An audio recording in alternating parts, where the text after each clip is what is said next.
Question 17 is about circular motion. Part A, 1. An object moves from A to B on a circle of radius r. The angular displacement θ is the angle A, center, B, at the middle. The linear displacement s is the distance along the arc from A to B. Part A, 2.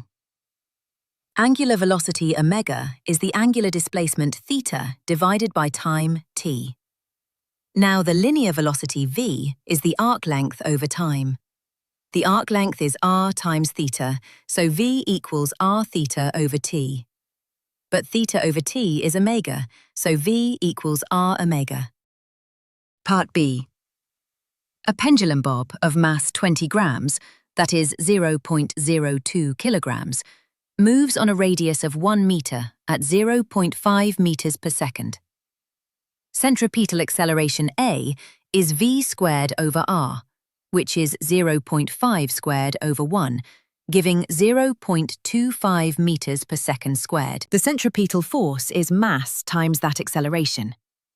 0.02 times 0.25, which is 0.005 newtons.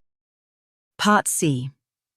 The centripetal force needed to go round a bend is mv squared over r. On a sharp corner, r is small, and at high speed the required force becomes larger than the friction between the tyres and the road. The car would skid, so it must reduce its speed to lower the force needed. Well done. Question 17 is complete.